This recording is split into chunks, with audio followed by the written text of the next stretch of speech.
Okay, so for 3 years, this mysterious group posted some of the most complex, mind-bending puzzles the internet had ever seen. They were on the hunt for the world's brightest minds. And then, just as suddenly as they showed up, they were gone, leaving behind one final, completely unsolved enigma. This is the story of Cicada 3301. It all comes down to this. This wall of cryptic, runic-looking text. This is the exact point where, for years, the trail has gone completely cold. Dead end. So what are we looking at? Well, this is actually a page from a book called the Liber Primus, which is Latin for first book. And here's the thing, to this day, most of this book remains completely undeciphered. It's the last piece of the last puzzle from 2014, and the smartest people on the internet have been stuck on it for years. So to understand how we got to this impossible, unsolved page, we've got to go back, way back, to the very beginning. And our guide for this is Joel Eriksson, the first person known to have actually solved the original 2012 Cicada challenge. All right, Section 1, Cracking the First Code. This is a journey down the rabbit hole. The pattern was pretty simple, really. A new puzzle dropped in January of 2012, then another one in 2013, and a final one in 2014. And after that, nothing. Just silence. The whole organization just went dark, leaving everyone with a ton of questions. You know, the 2012 puzzle trail really shows you just how elaborate these things were. It started with just a simple image on 4chan, but it blew up way beyond the digital world, turning into this global scavenger hunt for actual physical posters in cities from Warsaw all the way to Seoul. Joel Eriksson just stumbled upon that first image and figured, hey, I'll spend an hour on this. Well, that hour turned into weeks.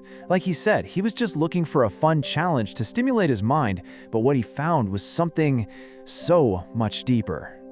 You know, Cicada controlled this puzzle brilliantly. Early on, they released something called a PGP key. It's basically a cryptographic signature they attach to every single clue. This was genius because it let solvers know if a new message was the real deal or just a fake posted by some troll, which kept the whole game pure. Now, Joel Eriksson, he preferred a purely analytical approach, and he found a way to completely bypass that physical scavenger hunt. It was so clever. See, a countdown timer on a web page hit 0, and the page just appeared to go blank. But Joel dug in and discovered it wasn't blank at all. The source code was filled with tabs and spaces, a secret binary message that gave him one of the QR code clues without ever having to leave his computer. But despite his incredible solo brilliance, Eriksson was just a little too late for the final step. The end game was a dark web address with only a few registration slots, and these big groups had already collaborated to solve it, so they just flooded the site and closed the gate before he could even get in. Okay, Section 2, the mind behind the mystery. This, of course, leads to the biggest question of all. Who was Cicada 3301? I mean, who would create the world's most elaborate recruitment test? Conspiracy theories were flying around immediately. Was it the CIA or the NSA looking for the next generation of codebreakers? A terrorist group? Joel Eriksson thinks all of that is highly unlikely. To him, the really specific cultural and, esoteric references, they point to a very particular kind of person, probably a single mastermind or maybe a tiny group led by one visionary. And this is absolutely crucial. They weren't just looking for programmers. The puzzles demanded a massive range of knowledge, everything from cryptography and number theory to philosophy and literature. They were filtering for a very specific type of person, a true polymath. So what was the point of all this? Well, a leaked email, supposedly from the people who actually made it past that first puzzle, revealed the organization's mission, and it was all rooted in the ideals of crypto-anarchy, this profound belief in absolute privacy, freedom from censorship, and the idea that information wants to be free. So the ultimate goal, it really seems, was to recruit collaborators for this cause. They were very explicit, saying they were looking for leaders, not followers. People who could think for themselves and help build new software to protect privacy and anonymity online. So, Section 3, Cicada's digital ghost. Their sudden disappearance after 2014 is even more mysterious. I mean, if the mission was so important, why did the puzzles just stop?